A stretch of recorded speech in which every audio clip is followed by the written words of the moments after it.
41 degree তাপমাত্রা আছে। এই তাপমাত্রার মধ্যে আমরা এখানে এসছি, ঘুরে বেড়াচ্ছি, অনেক এনজয় করছি। শিয়ান তো হাঁটতেই পারছে না, ওর পা ব্যথা হয়ে গেছে বলে ও বসে আছে এক জায়গায়, কিন্তু আমার খুবই ভালো লাগছে। আমি আর মাম্পি ঘুরে বেড়াচ্ছি, এই যে মাম্পি পিছনে আছে। কেমন লাগছে মাম্পি? ভীষণ ভালো।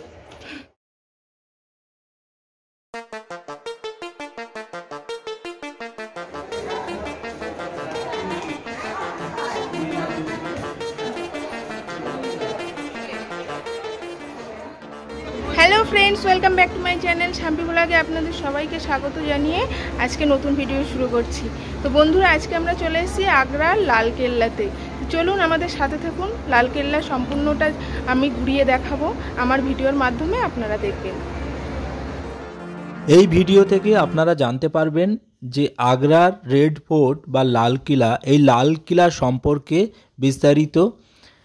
এখানে কিভাবে আসবেন, লাল কিলায় আসতে গেলে কোথায় খাওয়া দাওয়া করবেন, কিভাবে কত টাকার টিকিটে এখানে ঢুকবেন, কি কি দেখবেন আর কত বিস্তৃত, এছাড়াও লাল কিলা সম্পর্কে কিছু ঐতিহাসিক ইনফরমেশন সবই এই ভিডিওতে আপনারা দেখতে পাবেন। তো ভিডিওটি স্কিপ না করে দেখতে থাকুন। আজ থেকে প্রায় 500 বছর পূর্বে সম্রাট বাবর ও হুমায়ুনের মাধ্যমে এই লালকিলার দুর্গ স্থাপিত হলেও এখনও অক্ষত রয়েছে। আগ্রার দুর্গ বা এই লালকিলা রাঙা বেলে পাথর দিয়ে তৈরি। দুর্গের প্রাঙ্গণের আয়তন প্রায় 2.5 কিলোমিটার। দুর্গটির অভ্যন্তরে অনেক প্রাসাদ, মিনার এবং অনেক মসজিদও আছে। 1530 সালে এই দুর্গে মুঘল সম্রাট হুমায়ুনের মুকুট পরানো হয়েছিল। পরে এটি 1565 সাল থেকে মুঘল সম্রাট আকবর দ্বারা সংস্কার করা হয়েছিল এবং বর্তমানের কাঠামোটি এখন যেটি দেখা যাচ্ছে 1573 সালে শাহজাহানের মাধ্যমে সংস্কার কাজ সম্পন্ন হয়েছিল। এটি 1638 সাল পর্যন্ত মুঘল রাজবংশের শাসকদের প্রধান বাসস্থান হিসাবেও ছিল। 1526 সালে দিল্লি জয়ের পর সম্রাট বাবর আগ্রা দুর্গে বাসস্থান করেন। তিনি এখানে একটি বাউলি সিঁড়িযুক্ত ইদারা নির্মাণ করেন। 1530 সালে এই দুর্গে সম্রাট হুমায়ুনের রাজ্যাভিষেকও হয়। 1540 সালে হুমায়ুন বিলগ্রামে শের শাহের কাছে পরাজিত হলে 1555 সাল পর্যন্ত এই দুর্গ শের শাহের দখলে চলে যায়।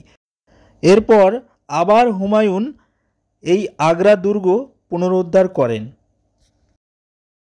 আগ্রার এই লালকিলা উত্তরপ্রদেশে অবস্থিত। এখানে আসতে গেলে বাস, ট্রেন অথবা ফ্লাইটে আপনারা আসতে পারবেন, খুব সহজেই যাতায়াত করতে পারবেন। দুর্গকে কেন্দ্র করে আশেপাশে অনেক থাকার ব্যবস্থা বা হোটেলও আছে।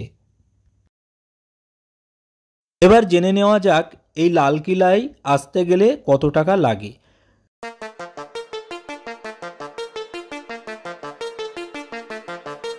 তবে 15 বছরের বাচ্চা তার টিকিটের মূল্য নেওয়া হলেও 15 বছরের নিচে বাচ্চাদের কোনো টিকিট মূল্য লাগে না। ওয়াও, কি দারুণ! এইখান থেকে এই পিছনে যমুনা নদী দেখা যাচ্ছে। এটা হচ্ছে যমুনা নদীর ব্রিজ, আর এই সাইডে আছে তাজমহল দেখা যাচ্ছে।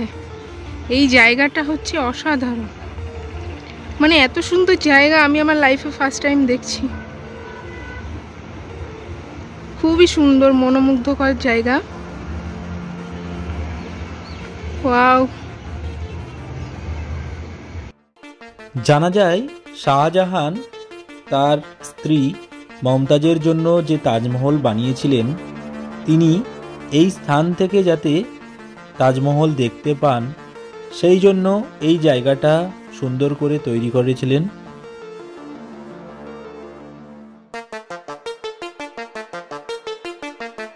লালকেল্লায় ভিতরে ঢুকে কিন্তু খাবারের ব্যবস্থা পাবেন না, তাই ঢোকার আগেই আপনারা ভোজনটা সেরে নেবেন। এই যে রেস্টুরেন্টটা দেখতে পাচ্ছেন, এখানে বাঙালি খাবার, ভাত, ডাল, সবজি, মাছ, মাংস সবই আছে, সবই পেয়ে যাবেন। আপনার পছন্দের খাবার খেয়ে নিতে পারেন।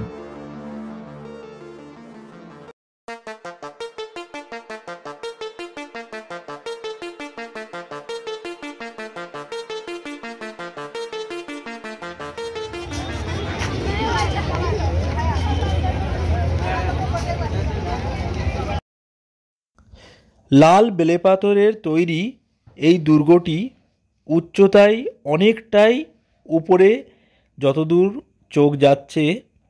তখনকার কারিগর তারা কতটা দক্ষ ছিল এটা দেখেই আপনারা বুঝতে পারবেন। এত নিখুঁতভাবে তৈরি করা হয়েছিল, এত সুন্দরভাবে তৈরি করা হয়েছিল, যা এখনও পর্যন্ত মাথা তুলে দাঁড়িয়ে আছে, একটা ইঁটও খসে পড়েনি। তবে বর্তমানে ভারত সরকার এটির কিছু সংস্কার করেছে, কয়েকটা জায়গা নষ্ট হয়ে গিয়েছিল, সেগুলো আবার ঠিক করা হয়েছে।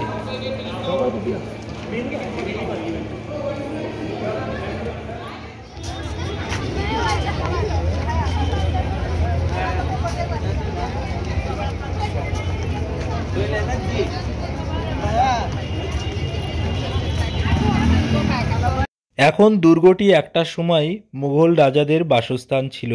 সত্যিই খুব অপূর্বভাবে বানিয়েছে। অনেক এনজয় করলাম, তো এখন হচ্ছে হোটেলে যাওয়ার পালা। তা আপনাদের যদি এই ভিডিওটি ভালো লেগে থাকে লাইক কমেন্ট শেয়ার করবেন, আর যারা ফার্স্ট টাইম দেখছে সাবস্ক্রাইব করবেন, আর বেল আইকনে নিশ্চয়ই ক্লিক করবেন, যাতে পরবর্তী ভিডিওটি আপনাদের সামনে প্রথমে পৌঁছে যায়।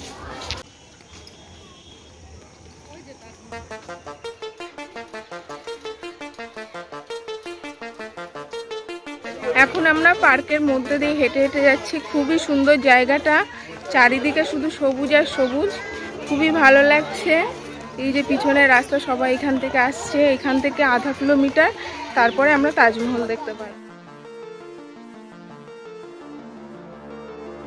এই আগ্রা ফোর্ট নিয়ে এর আগের ভিডিওতে আমরা আরও ডিটেলসে ইনফরমেশনগুলো দিয়ে দিয়েছি, ঐতিহাসিক ইনফরমেশন। আপনারা অবশ্যই ওই ভিডিওটি দেখে নেবেন। পরবর্তী ভিডিও আপনারা দেখবেন তাজমহল ও তার সম্পূর্ণ বিশ্লেষণ। এই ভিডিওটি যদি আপনাদের ভালো লেগে থাকে অবশ্যই একটা কমেন্ট করে জানাবেন আপনাদের কেমন লেগেছে। দেখা হচ্ছে শাম্পি ব্লগে আবারও কোনো একটা নতুন ইনফরমেশনমূলক ভিডিও নিয়ে। সবাই সুস্থ থাকবেন, ভালো থাকবেন, বাই।